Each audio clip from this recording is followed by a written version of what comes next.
Le studio LAD et Identique sont fiers de vous présenter Le Monde à l'Ambert. Et si on éclairait vos flux?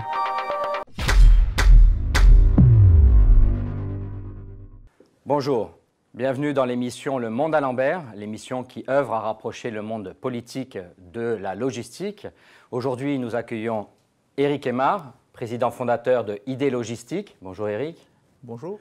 Donc vous venez d'avoir une mission confiée il y a une quinzaine de jours par le ministre de l'Économie et la ministre des Transports pour amplifier la dynamique logistique, pour faire que la France monte en puissance logistique. Cette mission, elle est coportée avec Patrick Daher, président du groupe Daher et ancien président du conseil de surveillance du Grand Port Maritime de Marseille.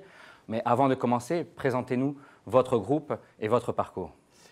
Donc je suis le président d'ID Logistique que j'ai fondé avec quelques collaborateurs et amis il y a maintenant 17 ans. ID Logistique fait 1,4 milliard de chiffre d'affaires, est présent dans 18 pays et avec une implantation significative aux Pays-Bas, en Allemagne. J'y reviendrai parce que ça fait un peu, c'est probablement une des raisons pour lesquelles on nous a confié cette mission. Et nous sommes spécialistes de la logistique contractuelle avec un grand prisme autour de la grande consommation, qu'elle soit grande distribution, industrielle, grande consommation ou maintenant de plus en plus e-commerce. C'était vous qu'il fallait choisir et on connaît tous le groupe Daher, donc très complémentaire. Mais cette mission que le ministre de l'Économie, la ministre des Transports vous a confiée, et précisez-nous un peu l'angle, l'ambition, comment voyez-vous les déroulements, comment pensez-vous que ça va apporter pour la France? Alors, un mot peut-être sur l'origine de la mission, ensuite le pourquoi maintenant et les prochaines étapes. Alors, sur l'origine, ça fait plusieurs mois que le gouvernement voulait un petit peu passer à une logique de contrat de filière qui était déjà très lancée dans le domaine industriel, dans l'aéronautique, dans l'automobile, et il réfléchissait autour d'une problématique de filière logistique, un petit peu à la suite d'un certain nombre d'études dont vous êtes parfaitement au courant. Et puis ensuite, les priorités des gouvernements devaient être un petit peu différentes. Et donc ce sujet de contrat de filière est en partie à l'origine de cette mission de compétitivité de la filière logistique. Et est venue s'ajouter une deuxième préoccupation, la plus d'actualité du ministère des Transports, autour de la problématique des grands ports français, dans lequel il y a un certain nombre de projets de réforme qui sont en cours, qui sont déjà en discussion. Et donc l'idée a été de rassembler ces deux sujets, compétitivité de la filière logistique et portuaire, mais avec deux éléments de méthode importants. Le premier, et ça a été vraiment mis dans la lettre de mission, qui était de dire on attend de la part de deux chefs d'entreprise des mesures opérationnelles concrètes court terme. Donc on est vraiment dans un objectif très, on va dire court terme étant 2-3 ans, hein, de faire des propositions opérationnelles d'amélioration de ce point de compétitivité de filière. Et le deuxième élément, c'était d'ailleurs parfaitement normal, de partir des travaux existants et notamment des travaux autour de France Logistique de 2025, puisque c'était l'idée, c'était de partir de l'existant pour arriver dans une mise en œuvre très court terme que le gouvernement nous a demandé. Donc ça, c'est l'objet de la mission. Alors ensuite, la méthode, elle est assez simple, elle est assez traditionnelle. Le gouvernement a détaché deux hauts fonctionnaires à temps complet sur la mission, une inspectrice des finances et un membre du Conseil général des ponts et chaussées. On rencontre des experts particuliers dans ce domaine. On va essayer d'établir une liste de propositions courtes et surtout applicables à très court terme. Et la demande un petit peu du gouvernement est de dire, comme on veut pouvoir les mettre en œuvre, c'est que nous allons, avant de pouvoir les écrire de façon formelle, rencontrer les différents acteurs responsables de la mise en œuvre, la Direction générale des douanes, le ministère des Transports, des logiques de responsables de grandes régions, pour savoir si éventuellement ces propositions, c'est quelque chose qui pourrait, entre guillemets, acheter avant qu'on puisse les mettre en œuvre. Voilà, c'est une mission courte, elle est terminée au mois de mai, et nous espérons qu'elle sera suivie des faits, comme c'est la demande aujourd'hui du gouvernement. Donc mission courte, on va revenir sur votre expérience notamment en Allemagne. Elle fait suite à ce qui a été initié d'ailleurs sous Emmanuel Macron, ministre de l'économie, France Logistique 2025, qui a été présentée en mars 2016 au gouvernement.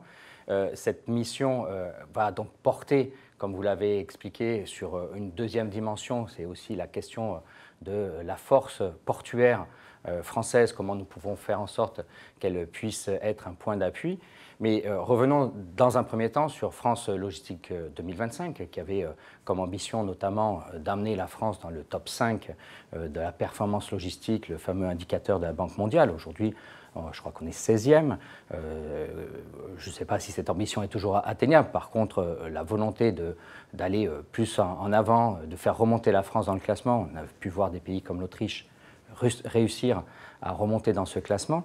Comment on pourrait déjà esquisser quelques pistes pour, sur la performance logistique française, sur cette attractivité que nous pourrions avoir, sur cet levier d'efficacité économique pour nos entreprises?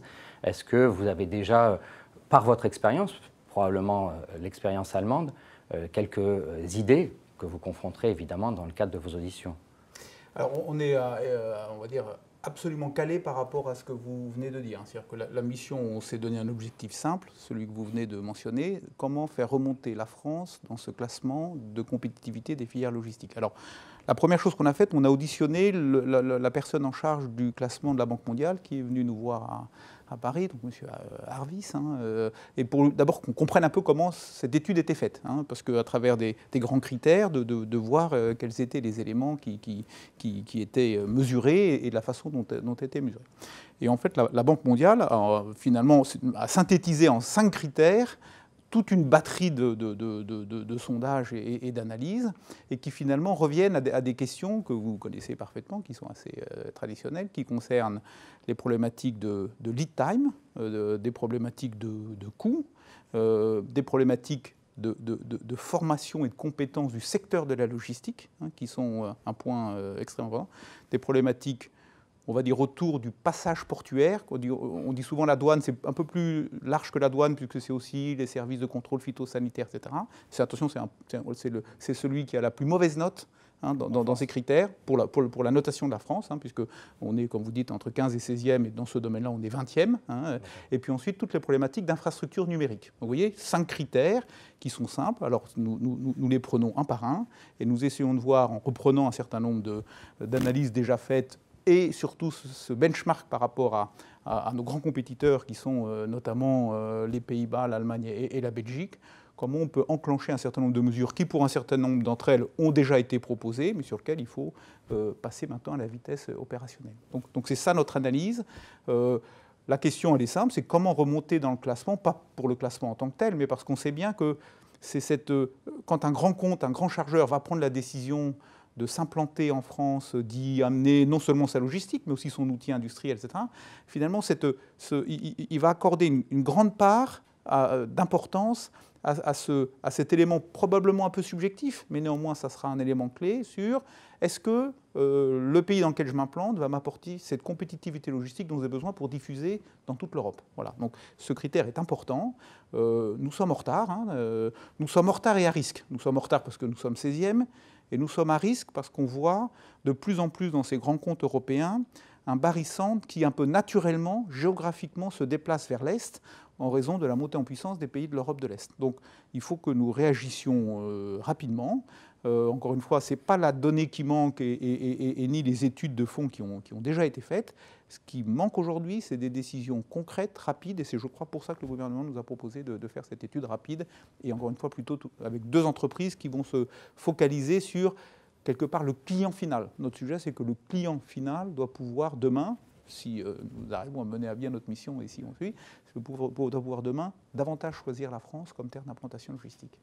C'était extrêmement intéressant, puisqu'on voit qu'il y a une opérationnalité par les critères que vous avez cités. Je voudrais ouvrir un point, puisqu'on est dans le monde Alembert qui veut que les politiques comprennent un peu mieux ce qu'est la logistique.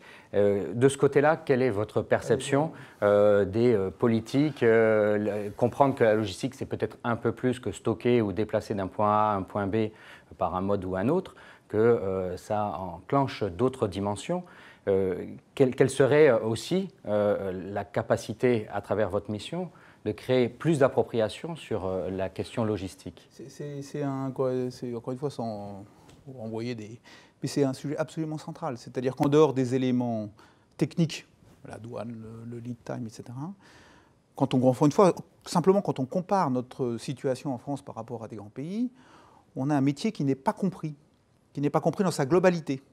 Et d'ailleurs, on peut se poser la question aussi côté organisation professionnelle, où on est aussi extrêmement segmenté par typologie de mode. Donc on s'aperçoit que quelquefois on est confronté à des retours, alors de politique au sens large, de politique, mais ça peut être aussi des élus régionaux et l'administration sur attention, je veux tel mode de logistique, mais pas. Et qui n'ont pas compris que tout ça était une chaîne un petit peu intégrée, qu'il fallait avoir une politique d'ensemble, et c'est ce qu'ont les Pays-Bas et l'Allemagne, une politique globale, et qui permettent de dire, monsieur, non, vous ne pouvez pas dire je veux ça et pas ça, etc. C'est une approche globale dans laquelle il faut que la puissance publique ait une vision assez claire de ses priorités, et dans lequel les professionnels doivent, eux, être capables de s'organiser pour être une force de proposition beaucoup plus importante. Donc on a énormément, de ma vision aujourd'hui, de retard dans cette vision globale. On est un monde en France, pour des raisons historiques, très segmenté. Les ports, ils s'occupent des ports, et quand ça s'arrête à leur zone domaniale, c'est plus leur sujet. Le transporteur, il s'occupe de son transport. Le maire, il va s'occuper de l'entrepôt logistique dans sa... Voilà. Et ce manque de vision globale, certes, c'est compliqué à changer, mais c'est fondamental si on veut arriver au niveau des Pays-Bas et de l'Allemagne. Comment faire? Je pense que vous êtes un homme politique, donc vous avez sûrement, là, sur ce domaine, non, mais sans rire, plus d'idées, mais il y a une forme de formation et d'évolution, de maturité de notre pays et des différents acteurs. Je ne renvoie pas ça qu'aux problèmes politiques, c'est politique, administratif et professionnel, qu'il faut qu'on arrive à monter d'un cran pour éviter cette segmentation qui, aujourd'hui, fait qu'on est complètement décalé par rapport à des pays que je citais précédemment. Et donc, on ne va pas en débattre à l'instant, puisqu'on va laisser votre mission se dérouler. On aura, j'espère, la chance de vous accueillir de nouveau après la mission et surtout sa prise en compte, justement, dans le champ politique. Je voudrais aussi ouvrir sur l'autre volet versant de votre mission, qui est la question portuaire. Qu'est-ce qu'il en est? Comment on peut raccrocher à d'autres missions précédentes? Il y a eu 4 missions en 2016 sur les axes portuaires qui étaient Nord, Seine, Atlantique et Rhône-Saône. Ces missions ont apporté des éléments de réponse. On a l'impression d'être un peu dans un entre-deux. C'est ce que vous allez reprendre, c'est ce sur quoi vous allez avancer. Précisez-nous un peu tout ceci. Alors c'est justement le point particulier que vous soulevez, met en avant un petit peu la complexité de notre mission sur ce sujet. C'est qu'il y a beaucoup à la fois des missions passées et aussi en cours. Et donc un petit peu en accord avec les ministres qui nous ont mandatés, c'est d'essayer de ne pas parler tous 10 fois de la même chose, de bien identifier la logique portuaire dans ce cadre d'une compétitivité de filière et de laisser, en tout cas de façon beaucoup plus précise, des analyses strictement techniques portuaires qui sont parfaitement légitimes, mais qui vont s'éloigner du champ de la mission. Donc on a en accord avec nos mandataires de cette mission, on est en train de réfléchir sur la problématique portuaire, mais vraiment dans une porte d'entrée dans une filière logistique plutôt que comme l'outil en tant que tel. Non pas que la réflexion sur l'outil ne soit pas légitime, mais ce n'est pas nous qui la traitons. Donc c'est un fine-tuning assez précis qu'il faut qu'on arrive à faire pour qu'on ne soit pas à faire des redites autour de ça. Donc nous, c'est le port et l'aéroport, point d'entrée d'une filière, plus que le port en tant que tel ou l'aéroport en tant que tel. Voilà, comme si je peux répondre un petit peu aujourd'hui de la façon dont on a compris la mission qu'on nous donnait. Toutes ces explications, je crois, sont relativement claires. Avant d'aller vers une conclusion, je voudrais qu'on ouvre aussi vers les web téléspectateurs.